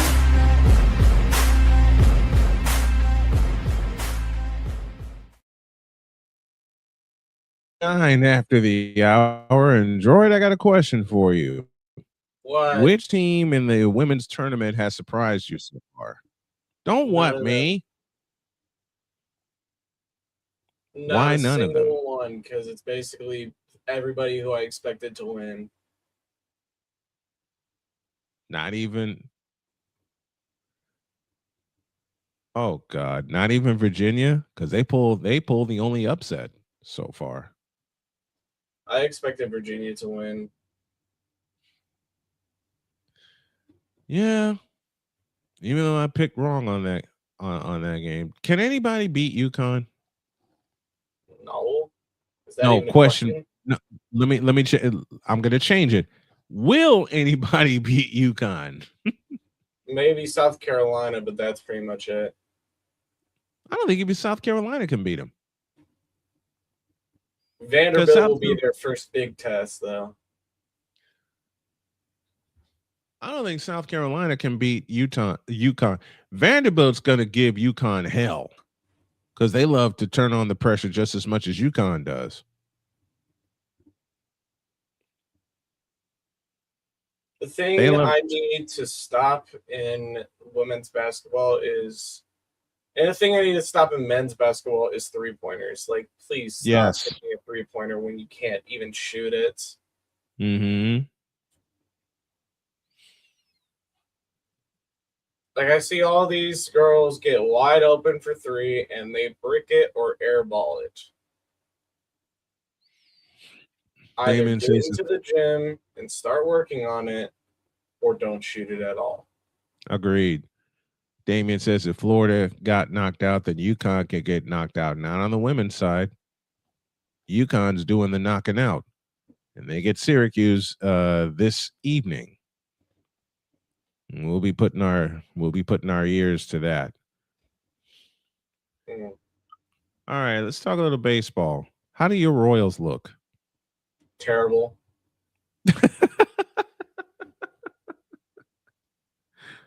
Oh, come on, man. The season hasn't even started yet. We are going to finish 4th, just in front of the Chicago White Sox. I agree with that. You know the most ridiculous thing I've read so What? far in the reviews? I can't believe I'm going to say this aloud. They expect the White Sox to compete for a wild card this year. Two Nope. previews did that. 2 previews I read. Well, I'm going to be covering them this year, and I will gladly change my mind if I see otherwise. What's the division? It's the Royals, the White Sox, the Guardians, the Twins, and the Tigers. Yeah, nobody's beating Detroit right now in that little division. Yeah, they are. Detroit will not make it. I love you, Tariq Skubal, but no. Because last year, Detroit should have run away with the Central Division, and they didn't. They choked it away. They'll do it again.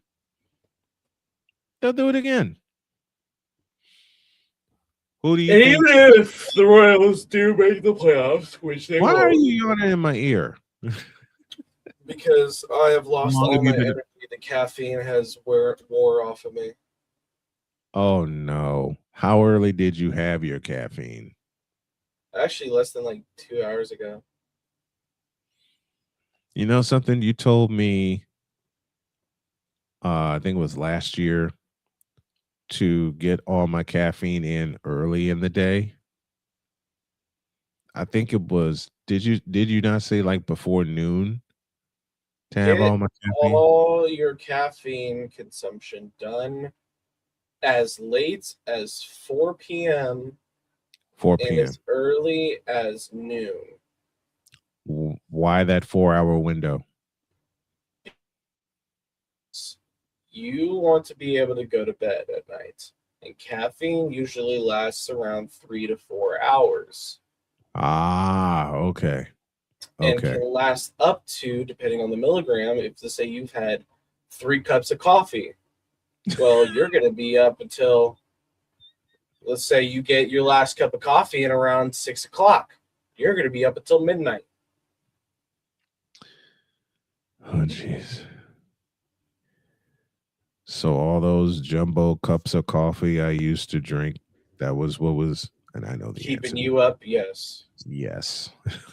Yes. That's exactly what was keeping you up. And there are alternative caffeine sources. Like I've tried all the caffeine powder you can think of, and only one satisfied me.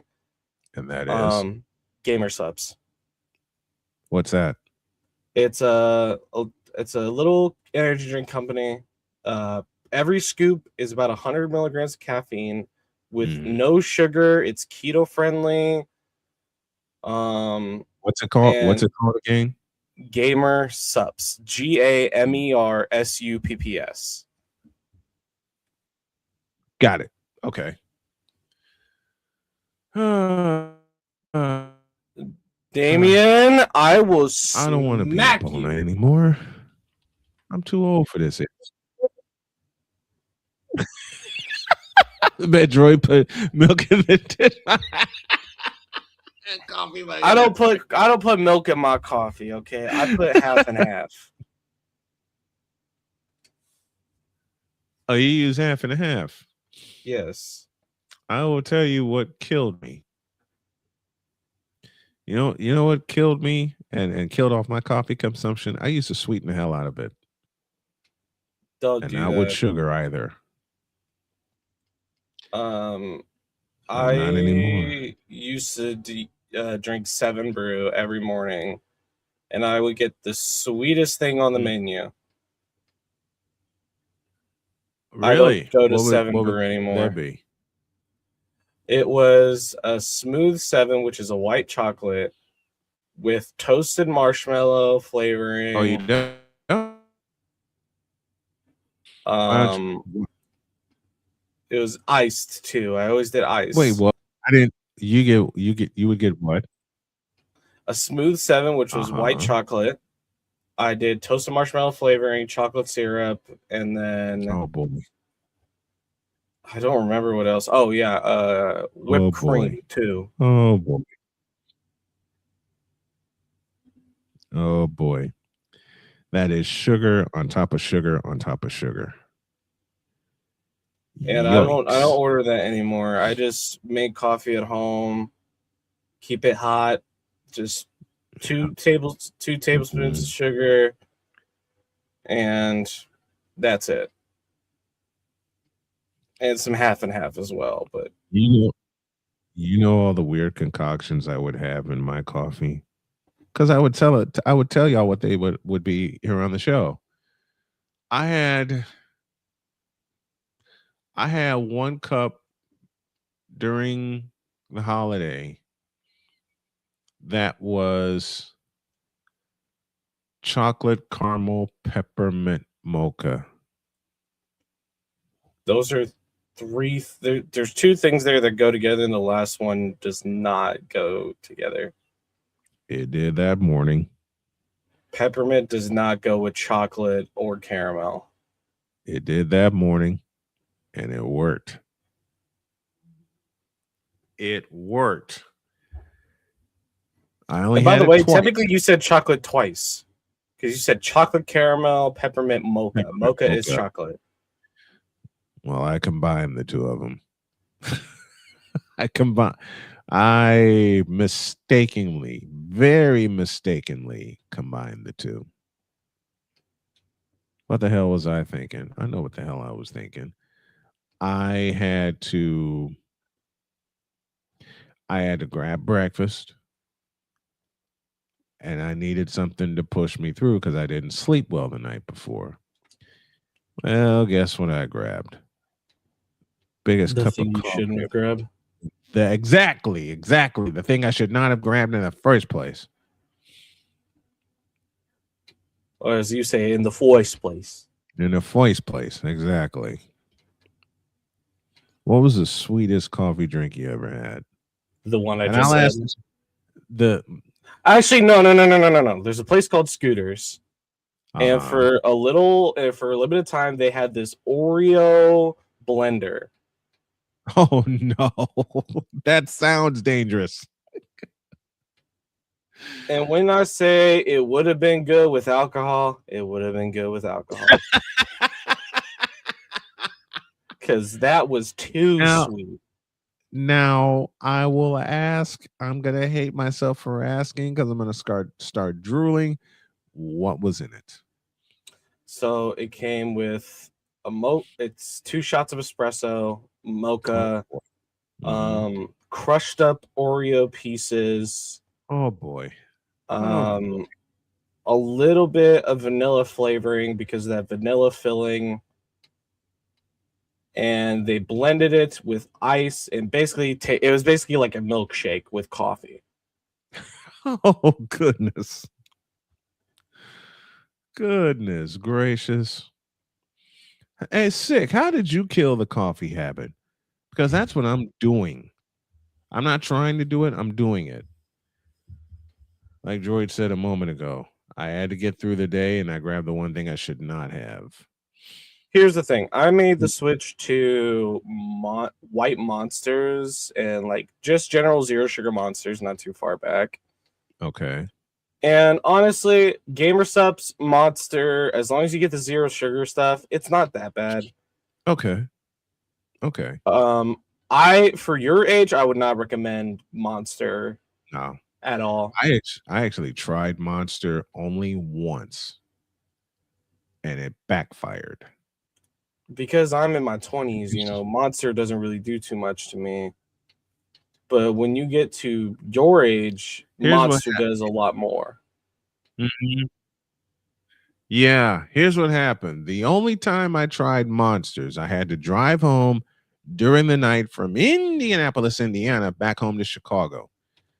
I knew I was not going to make it the entire drive without some sort of caffeine push. So I stopped at a Speedway, and someone suggested a Monster to me. I had to pull over and sleep for about 30 minutes. It backfired. Bad. Here's the thing with Monster. It's kind of a delayed release type thing. It doesn't really get you immediately. It takes about like 5-10 minutes to really seep into your system. Okay. While GamerSups, the reason I swapped to GamerSups for the longest time, I still do GamerSups. It's just I haven't ordered any in a long time. Okay. Is because you kind of just gauge how much caffeine you want. If you don't really want too much caffeine, you can have not too much caffeine and still have some decent flavor. If you want a lot of caffeine, you could do 3 scoops. I don't recommend 3 scoops because that's 300 milligrams of straight caffeine. 300 milligrams of caffeine, yeah. But I never crashed. With Monster, I crashed. With coffee, I crashed like I just did because I had coffee this morning. Oh boy. With GamerSups, I never really had that crash. I just kind of slowly went into this small like power down, but it's not really a power down. It's just going back to normal. He said, I replaced coffee tea with almond/rice milk as well as plenty of water. I don't mess with soy milk. No, I've never had soy milk. Soy has this weird aftertaste to me. It's plastic. To me, it tastes like plastic. It's just this weird aftertaste that I just can't get behind at all. Damien again. Oh, if you're talking about while I'm on the highway, absolutely, I'm crashing. I'll just hear, it's a deep ball to left field and the Twins win the game.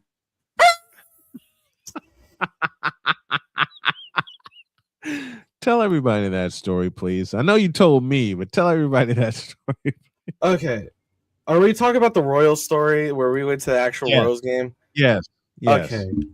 I feel like I've told this like 1,000 times on the show, but I don't think Damien's heard this.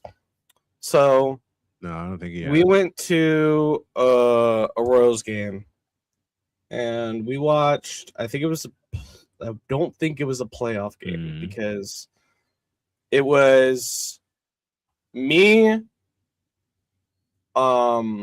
Drake, who was one of my best buds, and the great Fatino, Blake Hammock. Yes. We I don't remember who we played. I think it was for Gamers Night we watched us play the Twins, but that game I think it was against the White Sox. Oh no.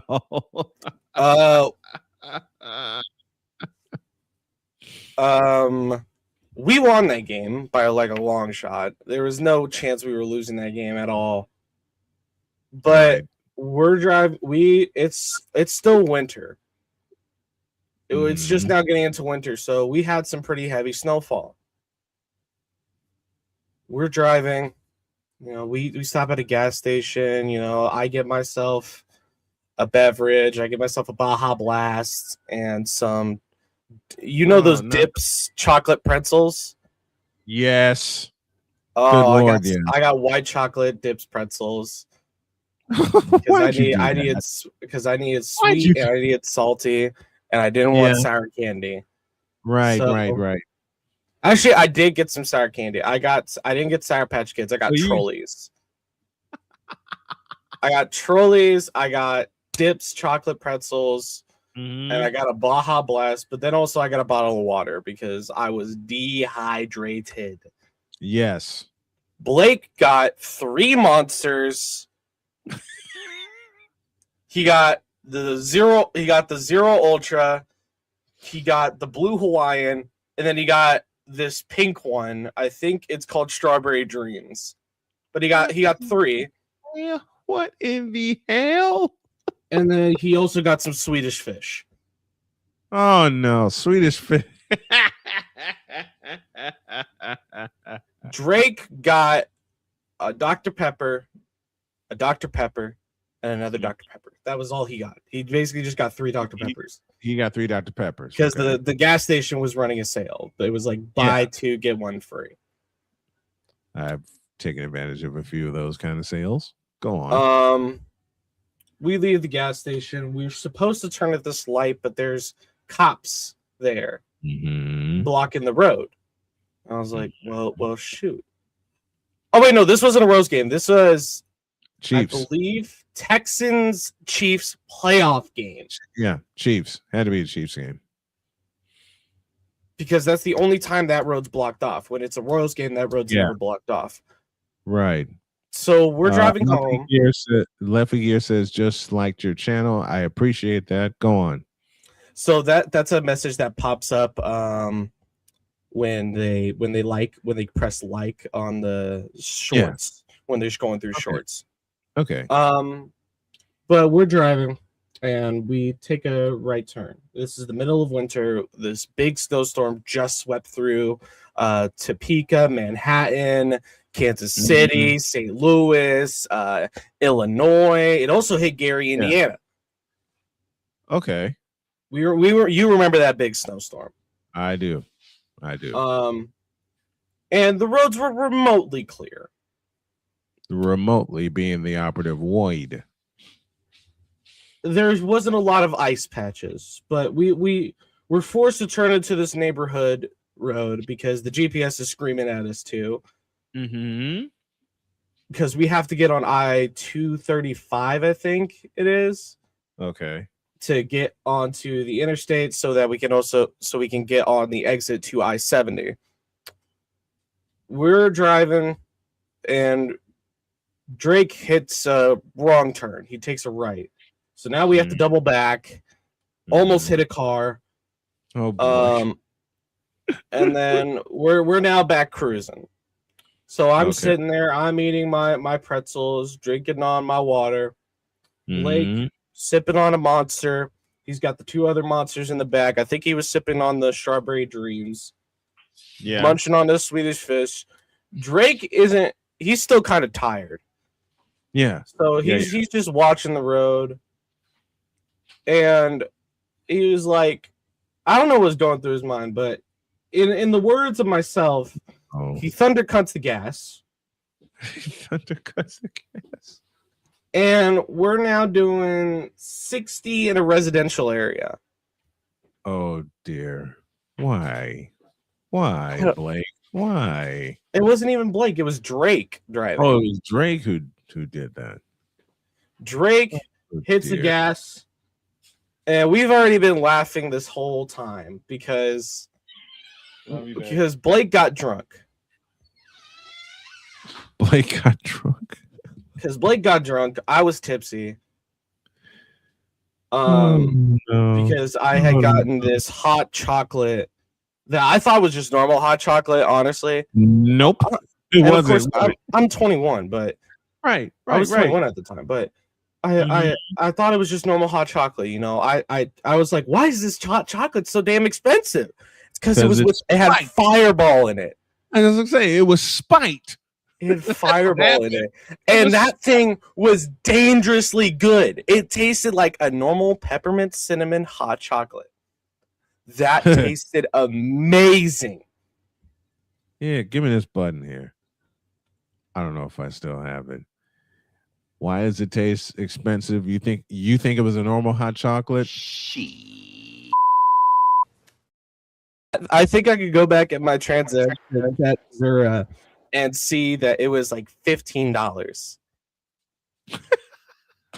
for a hot chocolate. That you for hot chocolate, and I didn't think a thing of it. I was like, oh, that's maybe because he was just walking up the stands. You know, maybe that's that tax. You know, maybe that goes to him. Nope. That's was spiked. It was spiziked.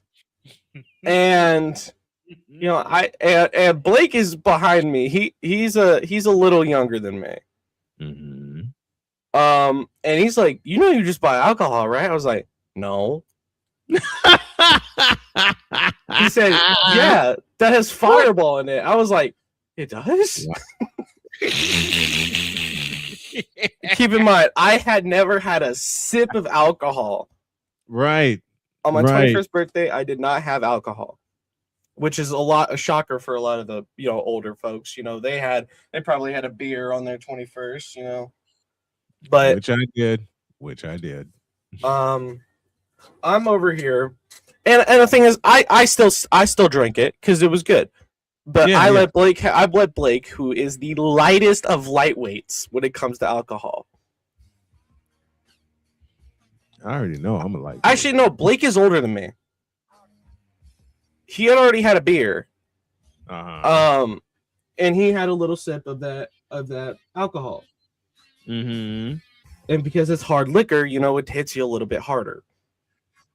Yeah, it does. But for some reason, when I drank it, because after he had his sip, I chugged the thing.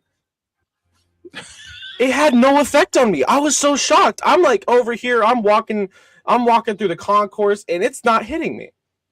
Right. And I'm like, are we sure that was spiked, or did I just get scammed out of some good hot chocolate?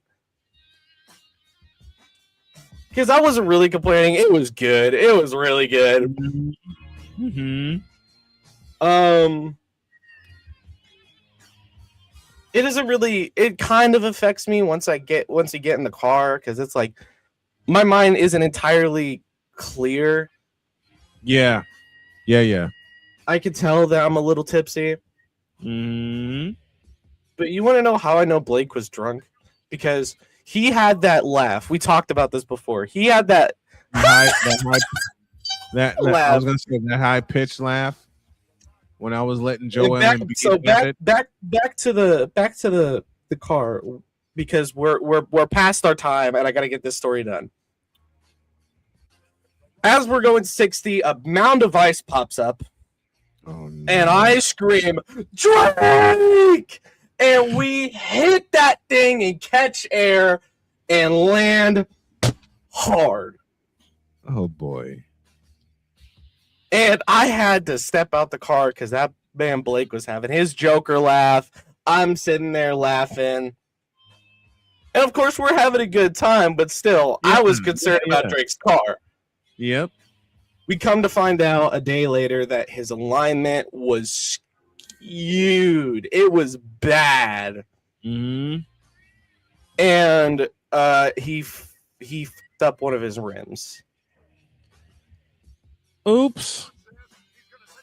So we made it home safe, but Drake unfortunately paid the price, because you got to pay attention to hazards on the road. That's the moral of the story. Pay attention to hazards on the road, ladies and gentlemen, especially after a historic snowstorm. Especially coming from a playoff game.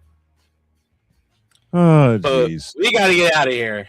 Yep, we got to get out of here. Tomorrow we'll have more results from the women's tournament. We'll set you up for the Sweet 16 there. Baseball's on the way, so we'll talk a little baseball. Hockey is here also, and they're heading toward the playoffs. Give you all of that and then some.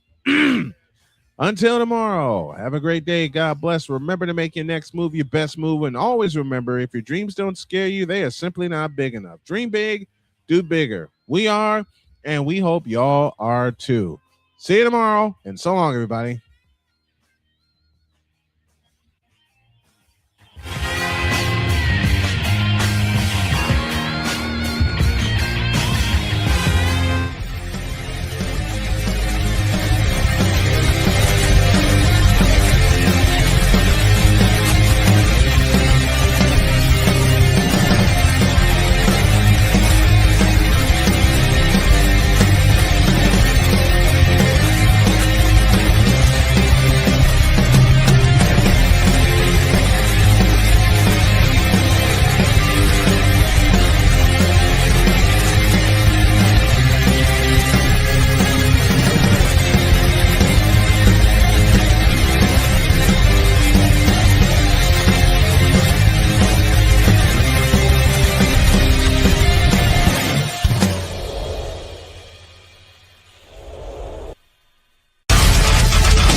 Ain't no way you can make me like licorice. I hated it as a kid, and I hate it now. out.